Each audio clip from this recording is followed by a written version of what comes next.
الحمدللہ وحدہ والصلاۃ والسلام علی من لا نبی بعد۔ معزز سامعین، انسان کی زندگی میں 3 دور آتے ہیں اور ہر دور کا ایک ذوق ہوتا ہے۔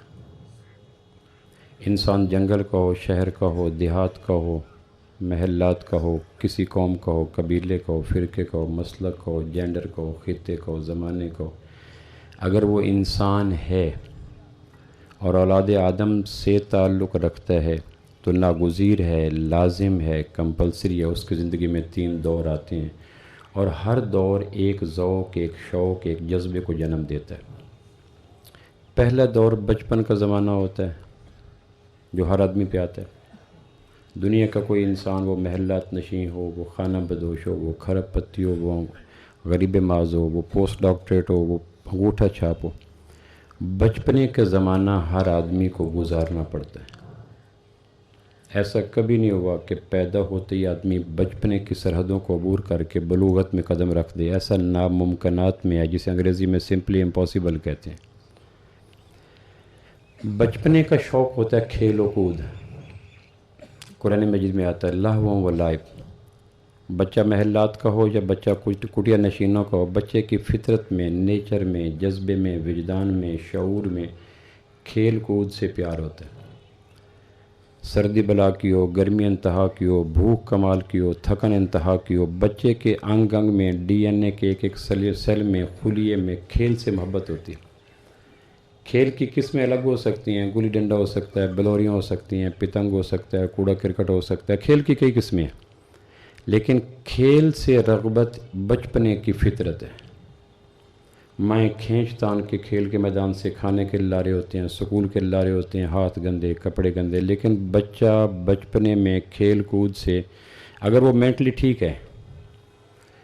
میں ایک جگہ لیکچر دے رہا تھا، بچے آگے بیٹھے تھے، میں نے کہا بچوں کو ایک کونے پہ کر دیں، تو ایک صاحب بولے ہمارے علاقے کے بچے شرارتیں نہیں کرتے۔ میں نے کہا بچے شرارتیں نہ کریں اور بوڑھے کریں، دونوں کو چیک کرانا چاہیے۔ بات سمجھے؟ بچے کی عمر کا تقاضا ہے شرارت کرے اور بوڑھے کی عمر کا تقاضا ہے سنجیدگی لے۔ بچہ اگر شرارت نہیں کرتا تو فطرت سے بغاوت کر رہا ہے، اس کا منزل کمزور ہے۔ کسی سائیکیٹرسٹ سے چیک کرانا چاہیے کہ بچہ بچپنے میں غیر فطری کام کیوں کر رہا ہے، شرارت کیوں نہیں کرتا، اور اگر بوڑھا کرنے لگ جائے تو احتیاطاً اس کو بھی چیک اپ کرانے میں کوئی قباحت نہیں ہے۔ تو بچہ بچپنے میں، ہم دیہاتوں سے تعلق رکھتے ہیں، ٹائر پکڑ کر، گلی ڈنڈا پکڑ کر کھیل رہے ہوتے ہیں۔ یہ بچے کے زمانے کا شوق ہوتا ہے۔ ہر بچہ جس طرح قدرت سے بچپنے کا زمانہ لاتا ہے، بچپنے کے زمانے کے کھیل کود کا حصہ بھی کینیڈا ہو، ناروے ہو، فجی ہو، ڈنمارک ہو، 6 براعظم ہو، 2.5 ممالک ہوں، خطے کوئی بھی ہو، ہر علاقے کا بچہ بچپنے میں کھیل کود کو پسند کرتا ہے۔ دوسرا زمانہ جو بچے کے بعد شروع ہوتا ہے وہ جوانی کا زمانہ ہے۔ جوانی کے زمانے جب آتا ہے، کوئی آدمی چاہے کہ ہمیشہ بچپنا رہے تو ناممکن۔ وقت کے ساتھ ساتھ قدرت بڑی آہستگی کے ساتھ، پیار کے ساتھ ذمہ داریاں ڈالنے کے لیے، تسخیر کائنات کے لیے، کام کرنے کے لیے بچے کی سرحدوں سے نکال کر اس کو جوانی کی سرحدوں میں داخل کر دیتی ہے، تاکہ کائنات کے کام کاج کرے، زمین سے خزانے نکالے، پہاڑوں سے سونے نکالے، زمینوں میں محنت کرے۔ کائنات کی آباد کاری کے لیے فطرت کا وسیع تر نظام ہے کہ بچے کو فطرت شعوری طور پر بچپن سے نکال کے جوانی کے زمانے میں لاتی ہے۔ دنیا کا کوئی انسان تقوی کے زور پہ، جوانی کے زور پہ، شباب کے زور پہ چاہے کہ میں بچپنے کے زمانے کو روک دوں اور بچپنا جوانی میں داخل نہ ہو، ایسا ناممکن ہے۔ جب دوسرا دور شروع ہوتا ہے تو پچھلا دور بھی قدرت چپکے سے غیب کا فرشتہ دل کے دہانوں سے آ کے نکال لیتا ہے، جوانی میں نیا شوق جنم لیتا ہے۔ قرآن مجید میں آتا ہے زیبوں و زینہ، پھر اپ ڈیٹ کا، مینٹین رہنے کا، خوبصورت لباس، خوبصورت کپڑے، خوبصورت موبائل، خوبصورت ہیئر سٹائل، خوبصورت گاڑیاں، خوبصورت مکان، پھر یہ ذوق تدریجاً کھیل کود سے دوسری طرف چلا جاتا ہے۔ ہم میں سے کچھ دوست بیٹھے ہیں جو جوانی کی دہلیز پہ قدم رکھ چکے ہیں، ان کو کہا جائے بلوریاں دیں، ان کو کہا جائے اخروٹ دیں، ان کو کہا جائے پتنگ دیں، ان کو کہا جائے بچپنے کی کھیلیں دیں، تو ان کو شرم آتی ہے کہ یہ کوئی کام تھا. جن چیزوں پہ کل لڑتے تھے، مرتے تھے، چیختے تھے، چلاتے تھے، دست و گریباں ہوتے تھے، سردی گرمی سے ٹکر لیتے تھے، آج اگر اس زمانے کی کوئی چیزیں جوانی میں لا کے دے تو شرم آتی ہے. یہ قدرت کا ایک وسیع میکنزم ہوتا ہے کہ کائنات کے کاموں کے تیار کرنے کے لیے بچپنے کا شوق بھی چپکے سے قدرت نکال لیتی ہے، جس طرح بچپنے کی عمر چھین لیتی ہے.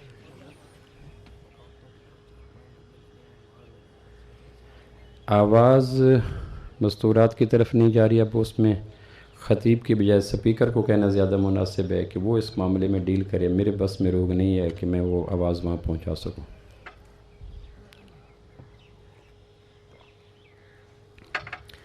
تو دوسرا زمانہ میں عرض کر رہا تھا یہ ہے کہ جوانی آتی ہے تو زیب و زینت کا شوق لاتی ہے.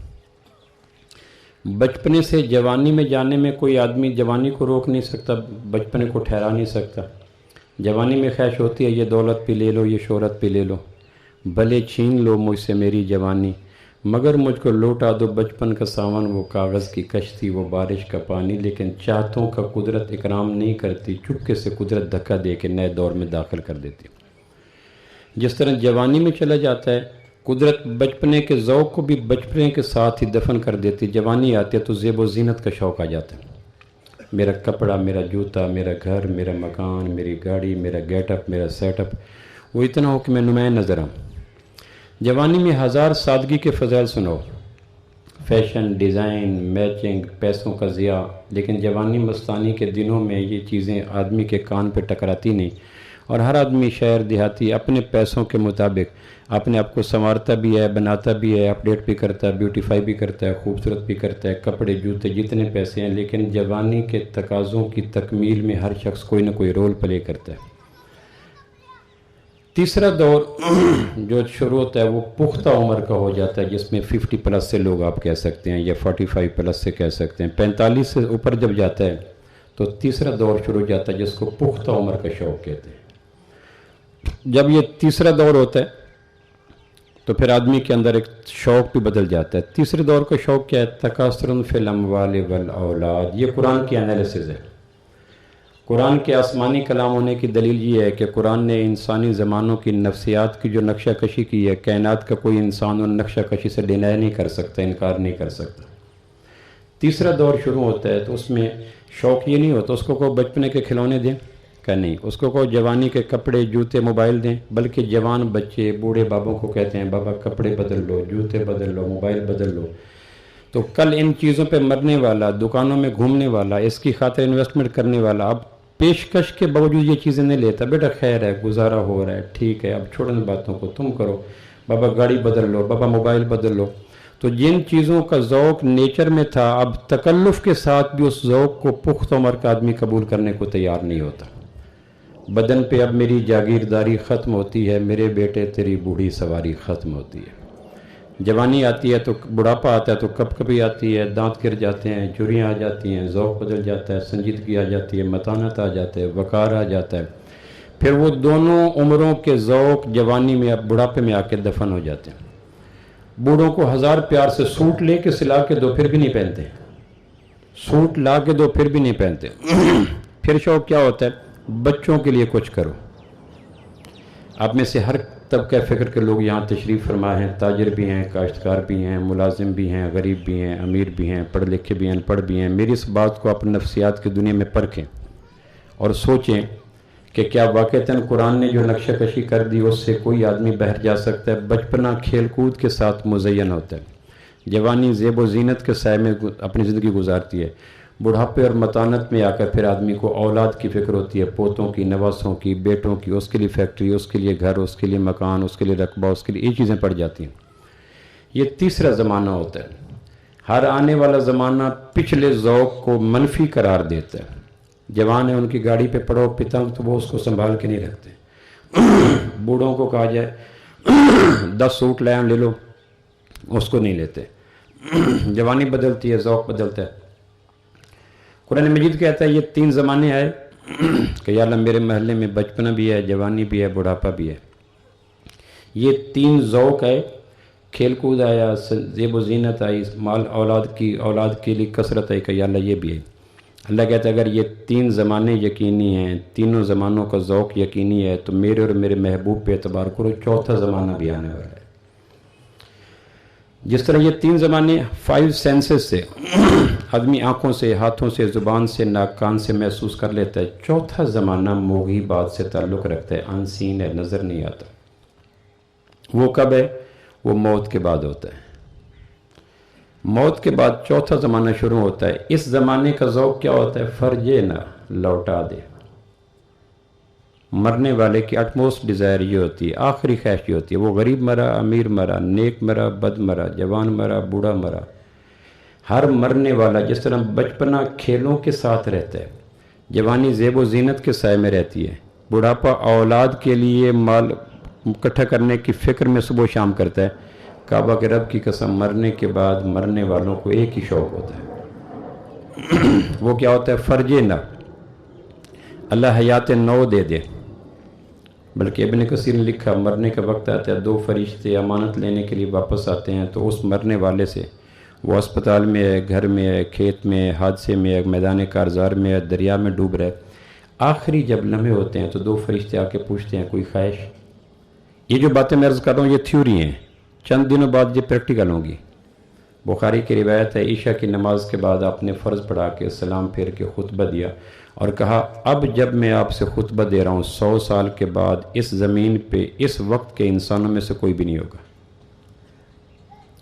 صدیوں قبل جو آمنہ کے لال صلی اللہ علیہ وسلم نے مسجد نبوی کے سادہ و معصوم سین میں صحابہ جیسے طبقے کے سامنے عشاء کی نماز کے بعد جس بات کی طرف اشارہ کیا تھا، آج دنیا گلوبل ویلیج بن چکی ہے۔ آپ اندازہ کریں 100 سال کے بعد زمین کے اوپر کوئی بھی نہیں ہوتا۔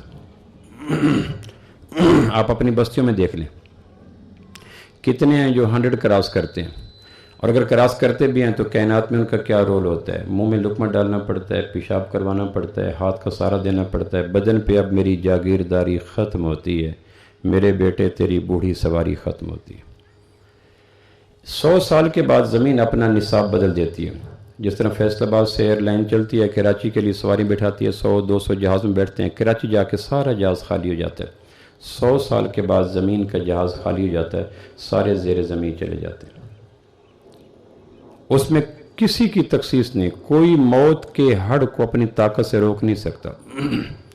اینما تکونوا یدرککم الموت ولو کنتم فی بروج مشیدہ، لوہے کے قلعوں میں چلے جاؤ، موت کا نقیب وہاں بھی جا کے پنجرے کو کھول کے روح واپس نکال کے واپس آ جائے گا۔ کوئی آدمی طاقت، تقوی، زور، بیلنس ڈائٹ، پراپر ایکسرسائز، مضبوط مربع رقبے، زمینوں کی بنیاد پر موت سے پنجہ آزمائی نہیں کر سکتا۔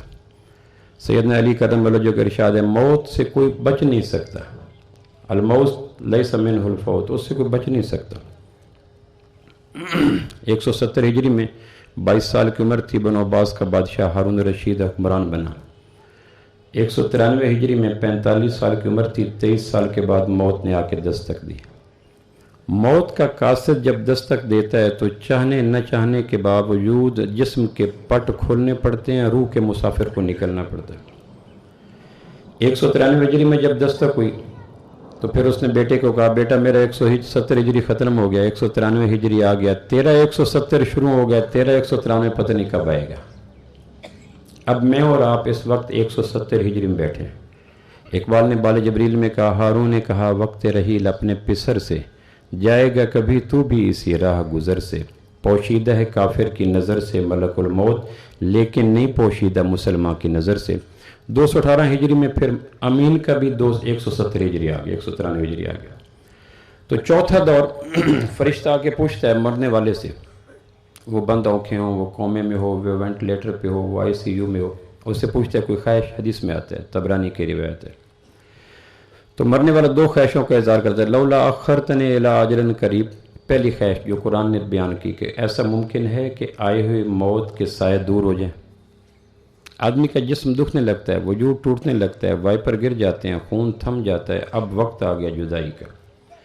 گلے کی گھنٹیاں بجنا شروع ہو جاتی ہیں، جس طرح آپ کو بتاتی ہے گاڑی کے ریڈ زون میں چلے گئے، اب تیل ختم ہونے والا ہے، 30 کلومیٹر کے بعد اس سے پہلے فیولنگ کروا لو ورنہ فیول ختم ہو جائے گا۔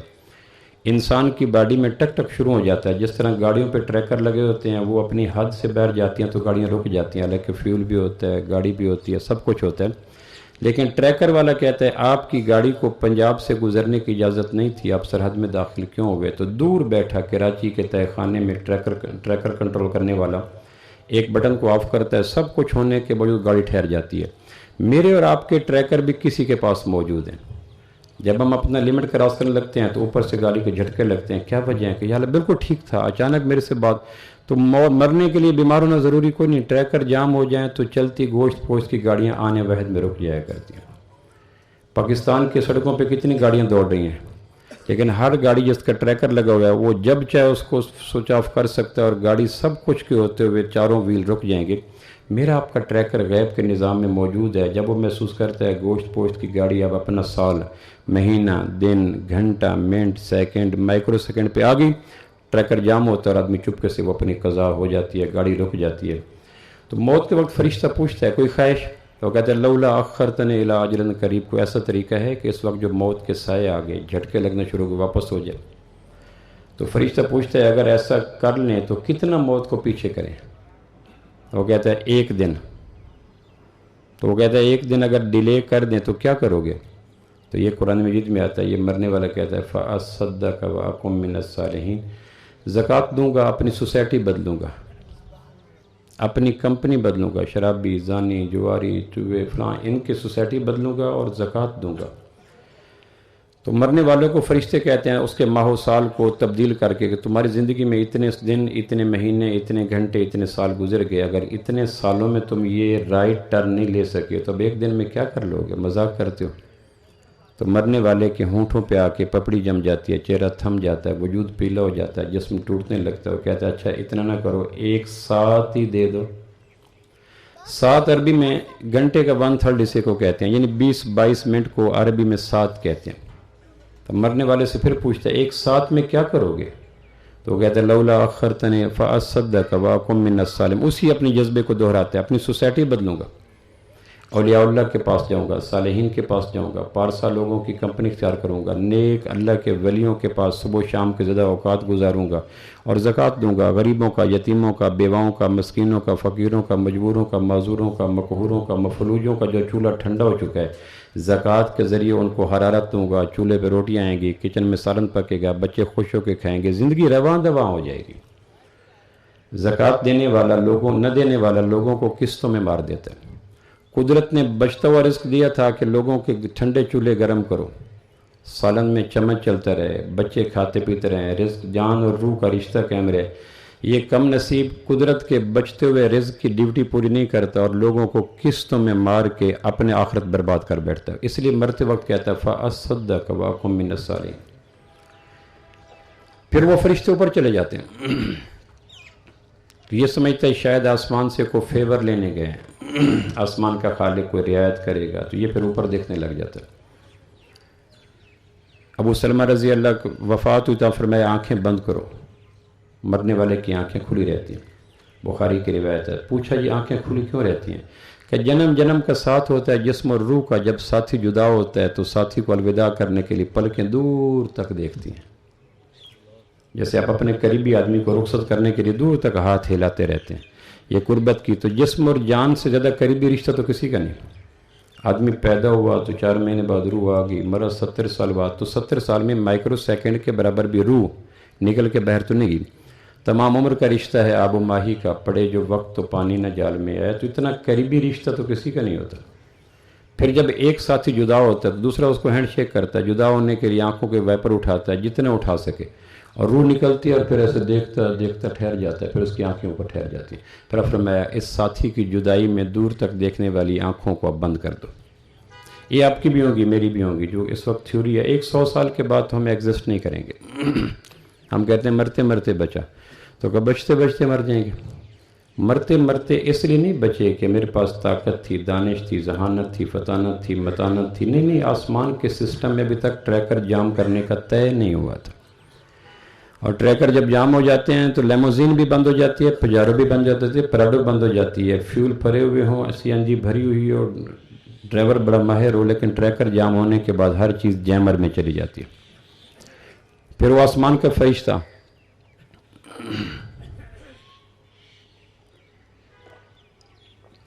یہ پھر روحیں آسمان کی طرف دیکھتی ہیں. تھوڑی دیر کے بعد تشریف رکھیں تھوڑی دیر کے بعد فرشتے اوپر سے نیچے آتے ہیں اور اس کو اپنے خوابوں کی تعبیر نظر آتی ہے. ممکن ہے لولا اخرتنی کی درخواست مستجاب ہو گئی ہو. وہ جو میں نے لرزتے لبوں کے ساتھ، نمناک آنکھوں کے ساتھ، ٹوٹتے جسم کے ساتھ، فریادی لہجے کے ساتھ، ایک شام غریبہ کے اسلوب کے ساتھ منت کی تھی، ممکن ہے وہ دعا آسمان سے میرے لبوں کی ترستی صدائیں نیچے اتر آئی ہوں اور مستجاب لمحے آ گئے ہوں. تو وہ قریب آ کے بیٹھ جاتے ہیں اور اس سے پوچھتے ہیں، اس مرنے والے کے پاؤں کے ناخن پہ اپنا ناک رکھ دیتے ہیں. آنے والی آسمان کی نورانی مخلوق مرنے والوں کے پاؤں کے ناخن پہ انگوٹھا رکھ دیتی ہے اور سمیل کرتی ہے. پھر آہستہ آہستہ ناک اوپر سے اوپر، پیٹ، ناف، سینہ، گردن، آخر پہ آ کے وہ مرنے والا کہتا ہے میں کچھ اور امید میں تھا، تم نے ایگزامن کرنے شروع کر دیجئے، کیا کر رہے ہو؟ یہ حدیث کی کتابیں ہیں، مغیبات میں 5 سینسز میں نہیں آتی. آمنہ کے لال کے اعتماد پہ ماننا پڑے گا، اسی کو ایمان کہتے ہیں صلی اللہ تعالی علیہ وسلم. گو حواس خمسہ کے زد میں نہیں باتیں آ رہی لیکن ہمارا سارا دین حواس خمسہ نہیں ہے. کچھ دین کا حصہ آمنہ کے لال صلی اللہ علیہ وسلم کے لب مبارک سے نکلنے والی صداقتوں کے سامنے اپنے سر کو جھکانے پہ بھی طے ہوتا ہے. تو یہ مرنے والا کہتا ہے یہ کیا کر رہے ہو؟ تو وہ کہتے ہیں آسمان والے نے کہا تھا اس کے باڈی کو تھرولی ایگزامن کرو کہ اس کے وجود میں کیا پوشیدہ تھا. جس طرح میں اور آپ ٹیسٹ کراتے ہیں دل کا، بی پی کا، پیشاب کا، شوگر کا. تو وہ کہتے ہیں پھر کیا ٹیسٹ کر رہے تھے؟ کہنے دیکھ رہے تھے آنکھوں میں حیا ہے یا بے حیائی. اندھا ہونا عیب نہیں ہے، بے حیا ہونا عیب ہے. لکنت والی زبان عیب نہیں ہے، گالی دینے والی زبان آسمان والے کے نزدیک عیب ہے. سماعت سے محرومی عیب نہیں ہے، گانے سننا عیب ہے. واجبی دماغ ہونا عیب نہیں ہے، تعیش پسند دماغ ہونا عیب ہے، عیاش پسند دماغ ہونا عیب ہے. فقہا نے لکھا ہے ایک آدمی شراب کا عادی ہے اور اس کو شراب نہ ملی، کس نے زمزم لا کے دے دیا، کہا شرم کرو زمزم پی لو. اس نے زمزم پیتے ہوئے عالم تصور میں وہ جام کے جرے لے آیا. وہ جب شراب پیتا تھا ہاتھ میں زمزم، لبوں پہ زمزم، لیکن تصور میں وہ مے و میکدے کا دور چلا اور اس نے شراب کو لایا تو زمزم پیتے ہوئے بھی اس کو شراب کا گناہ ملے گا. نیت المومن خیر من عمل. اسی بنا پہ لکھا کہ ایک آدمی اپنی بیوی عفت ماں بیوی کے پاس حقوق زوجیت کے لیے جاتا ہے اور ذہن میں کسی ایکٹریس کو رکھ لیتا ہے، بیوی کے پاس جانے کے باوجود زانی ہے. کتنے شادی شدہ زانی ہوں گے، کتنے پانی پینے والے شرابی ہوں گے. اس کے پس منظر میں یہی حقیقت ہے کیونکہ نیت میجر رول پلے کرتی ہے عمل کی نسبت بھی. عمل تابع ہوتا ہے نیت کے. نیت جیسے فجر کے فرض اور مغرب کے نفل، اس میں ظاہر میں باطن میں، تسبیح میں، تحمید میں، تمجید میں، تحلیل میں، تکبیر میں، تسبیح میں، رکوع میں، قیام میں کوئی فرق نہیں. نیتوں نے ایک کو نفل بنا دیا، ایک کو فرض بنا دیا. باقی اس کے آؤٹ لک میں اور اندر کے تو کوئی فرق نہیں ہے. بیوی کے پاس جانے والا اور ذہن میں کسی طائفہ کو، فحشہ کو، دانش داشتہ کو ذہن میں رکھ کے بیوی کے پاس اپنے حقوق زوجیت ادا کرنے والا آسمان کی بارگاہ میں 100% زانی ہے. چونکہ نیتیں کی رول پلے کرتی ہیں. تو کہتے ہیں ہم تیرے باڈی میں دیکھ رہے ہیں کیا ہے، آنکھ میں کیا ہے، زبان کی جڑوں میں کیا ہے. حدیث پاک میں آتا ہے، بخاری کی روایت ہے، مرنے والے کا کور کے پریشر کوکر میں رکھنے کے بعد سب سے پہلے سے جو ڈیزالو ہوتا ہے، پھٹتا ہے، وہ پیٹ ہوتا ہے. آج کی سائنس بھی اس کو آن کر رہی ہے. صدیوں قبل وحی کے حامل ترجمان ذات اقدس نے جن باتوں کو آسمان کی نزاکتوں میں طے کیا تھا، آج سائنس بھی لونڈی بن کر، میڈیکل سائنس بھی اطاعت گزار بن کر انہی چیزوں کو تسلیم کر. ہوں اے ویکھے نے کرم لایا تو 10 روپے دے کے پیا. اسے اپنے گھوڑے سلوک تو میں ڈر دو ہونا بے دیو تو سرد دیو. ہوں آیا بھی تو 10 روپے رکھ کے وگے. ہوں میں نے گھوڑا کی تو سواپ ہی گھوڑے ہویا. حالانکہ میں پہلے آخی بھی نہ گھوڑیاں ہو نہ گھوڑیاں کرو. گل سمجھو، یہ میں تلخ جملہ اس واسطے بولیا بھائی اس زبان تو بغیر تمہیں اس کی تلخی کی سمجھ کوئی نہیں آنی. ہوں میں تمہیں آخا بھی لایا ہو تو تسی مجمع خراب کرے سو، نہ لایا ہو تو میری بےزتی ہوگی. میں ہوں کیا کرا؟ ہوں سارے سیانے بیٹھے ہو، گنجنوں کگی بھی چین دیو، انہیں نو اینک بھی چین. دسو درمیانی راہ کی میں کھڑیے، بولو. چلو بات سمجھ کے معاف کر دینا، ٹھیک ہے جی. میرا ایک جہاں جمعہ پڑھاتا ہوں، ایک صاحب جمعہ پڑھنے کے لیے آتے ہیں. ایک دن مجھے کہنے لگے آپ کو ایک جمعے کے حوالے سے مشورہ دینا ہے. میں نے کہا فرمائیں. کہنے لگے 15 یا 20 منٹ یا 25 منٹ گزرنے کے بعد آپ کہا کریں وقفہ 1 منٹ گردن برائے دائیں بائیں. وہ آتا بندہ تھان مر پہ گچی نہیں مروڑ سکتا، جتھے گچی ہے اتھائی کھلوتی ہے۔ میں آخیا میں اگر 36 گھنٹے گچی ٹکا کے بانا کتاباں تے تو میں 45 گھنٹے اگر وہ خراج لے لینا میں ناحق تو نہیں ہے۔ اگر میں آپ کے لیے کتابوں کے سمندر میں موتی نکالنے کے لیے 36 گھنٹے اپنی گردن کو ایک جگہ پہ ٹکا سکتا ہوں اور اس کے رسپانس میں 45 منٹ آپ کی گردنوں سے خراج مانگوں تو میں ناحق تو نہیں ہوں، حق بجانے میں کیوں جی؟ اور آخر لگا گھر جا کے سوانی نے بے گرم تیل کر کے گچی مالو آدھا جمعہ پڑھ کے تو نہیں آیا پروفیسر کو، میں آخیا ہاں ہو سکے ہور پڑھ بے سوانی نے بے گچی تیل گرم کر کے گچی تے مل بس میرے تے گچی رہ دے گئی۔ تو میں یہ عرض کر رہا تھا آنے والے فرشتے کہتے ہیں کہ ہم آپ کی باڈی کا اسپرچولی ایگزامینن کر رہے ہیں، روحانی طور پر تجزیہ کر رہے ہیں کہ زبان میں کیا ہے، دانت میں کیا ہے۔ تو بخاری شریف کی روایت ہے سب سے پہلے قبر میں پیٹ پھٹتا ہے۔ اب فرمایا لوگوں حرام کما کر پیٹ بھر کے پھٹے ہوئے کے پیٹ کی بدبو سے قبر کو برباد نہ کیا کرو۔ جو حرام پیٹ کے بدبو ہے کائنات میں کسی چیز کی اتنی بدبو نہیں ہے۔ اور ایک جملہ عرض کر دوں، اللہ کی قسم آدمی حرام مال نہیں کھاتا، حرام مال آدمی کو کھا جاتا ہے۔ کعبہ کے رب کی قسم آدمی حرام مال نہیں کھاتا، حرام مال آدمی کو کھا جاتا، اس کی صحت کو، اس کے سکون کو، اس کے قرار کو، اس کی عبودیت کو، اس کی عبادت کو، اس کی اولاد کو، اس کے تنہائیوں کو۔ جتنا حرام مال آدمی سے انتقام لیتا ہے اگر حرام کھانے والے کو اس کا اندازہ ہو جائے تو بھوکا مر جائے، حرام کا لقمہ نہ لے۔ حرام تو بیلنے کی طرح نچوڑ کے رکھ دیتا ہے آدمی کی تنہائیوں کو۔ تو وہ کہتے ہیں ہم آپ کے جسم کے اندر ایگزامن کر رہے ہیں کہ جسم میں کیا ہے۔ تو وہ کہتے ہیں کیا ہے؟ کہنے لگے وہ آسمان کے خالق نے بھیجا تھا، رپورٹیں ہم ان کو پیش کر دیں گے، طبیب کائنات رپورٹوں کو دیکھ کر آپ کا فیصلہ کر دے گا۔ جس طرح ڈاکٹر کہتا ہے یہ رپورٹیں کروا کے رہو، رپورٹیں کروا کے ہم لاتے ہیں تو وہ ہم پوچھیں رپورٹیں کرنے والے لیبارٹری سے کیا رپورٹ ہے، کہ جس ڈاکٹر نے کہا تھا اسی کے پاس جاؤ، وہ اس کا بتائے گا، میں بتا نہیں سکتا، رزلٹ دے سکتا ہوں۔ تو فرشتے کہتے ہیں تمہاری باڈی کو ایگزامن کرنے کے لیے ہماری آنکھ میں کیا ہے، زبان میں، کان میں کیا ہے، سوچ میں، جذبوں میں کیا ہے، رویوں میں، خیالات میں کیا ہے، اعتقادات میں، پیٹ میں کیا ہے، رگوں میں کیا کیا ہے، یہ میں آسمان کے خالق پہ پیش کر دوں گا۔ وہ اس رپورٹوں کو تھارلی ایگزامن کرنے کے بعد طے کرے گا یہ جسم دوزخ کے قابل ہے یا جنت کے قابل ہے، آپریٹ کرنا پڑے گا یا میڈیسن دینے پڑے گی، علاج کرنا پڑے گا یا ناقابل علاج ہے، یہ طے حکیم کرتا ہے، ڈاکٹر کرتا ہے، لیبارٹری اسسٹنٹ نہیں کرتا۔ تو اس کی پھر جان پہ بن جاتی ہے۔ زندگی بھر کی انسانوں کی تمام بے بسیوں کو، بے کسیوں کو، دکھوں کو اکٹھا کر جائے، کعبہ کے رب کی قسم اس وقت جو آدمی پہ گزرتی ہے اس کی بے بسی اور خوف اس سے خربوں گنا زیادہ ہوتا ہے۔ کیا بنے گا وہاں؟ زور نہیں، زر نہیں، زاری نہیں، منت نہیں، گریڈ نہیں، عہدہ نہیں، ڈگری نہیں، گوجر نہیں، راجپوت نہیں، بریلوی نہیں، دیوبندی نہیں، شیعہ نہیں، پیر نہیں، سید نہیں، خان نہیں۔ وہاں تو سارے حوالے خاک کی طرح اڑ جاتے ہیں، تنکوں کی طرح بکھر جاتے ہیں۔ وہاں صرف ایک ہے کہ جسے حسب نسب، جسے عمل پیچھے کر دے اسے نسب آگے نہیں کر سکتا۔ فلاں کا سین، فلاں کا شین، فلاں کا میم، فلاں کا کاف، یہ مذہبی فنکاروں کے پیٹ کے دوزخ بھرنے کے طریقے ہوتے ہیں۔ آسمان کا خالق نسب پہ بنیاد نہیں رکھتا، عمل پہ بنیاد رکھا کرتا۔ کائنات کی سب سے بڑی غیر عادلانہ تقسیم یہ ہے کہ کچھ نسب کو اس کے گناہوں کی فیور دی جائے، کچھ لوگوں کو ان کی نیکیوں پہ پیس کے رکھ دی جائے، پھر اللہ کی عدالت تو نہیں، پاکستان کی عدالت بن گئی۔ جس کو عمل پیچھے کر دے اس کو نسب آگے نہیں کر سکتا۔ اس مذہبی ریاکاری سے نکلنے کی کوشش کریں تاکہ عمل کی شاہراہ ہموار ہو۔ کسی کا پیٹ کا دوزخ بھرنے کے لیے اپنے وجود کو، ضمیر کو، غیرت کو قربانی دینے کے لیے تیار نہ کریں۔ آسمان کا خالق جو طے کرتا ہے اس کی بنیاد عمل ہے، حسب نسب نہیں ہے۔ تو آدمی نچڑ جاتا ہے، بکھر جاتا ہے، ٹوٹ جاتا ہے، پتہ نہیں کیا بنے گا۔ جہاں یہ رپورٹیں پیش ہونے کے لیے جا رہی ہیں وہاں تو آدمی کا کوئی داؤ نہیں چلتا۔ پھر آسمان کا خالق تھوڑی دیر کے بعد اس آدمی کی رپورٹوں کو کہ آنکھوں میں کیا تھا اور زبان میں، دانتوں میں کیا تھا اور پیٹ میں، رگوں میں کیا تھا اور وین میں، کانوں میں کیا تھا اور پردوں میں، جذبوں میں کیا تھا اور سوچوں میں، خلوتوں میں کیا تھا اور جلووں میں، پس منظر کیا تھا، پیش منظر کیا تھا، انٹینشن کیا تھی، عمل کیا تھا، رویے کیا تھے، سوچیں کیا تھی، ان ساری چیزوں پہ نظر رکھ کر آسمان کا خالق اس آدمی کے لیے طے کرتا ہے۔ دعا کریں اس مرحلے سے میں نے بھی گزرنا ہے، آپ نے بھی گزرنا ہے۔ کوئی آدمی اس مرحلے سے گو تھرو ہوئے بغیر آخرت کی منزلوں کی طرف قدم رکھ ہی نہیں سکتا۔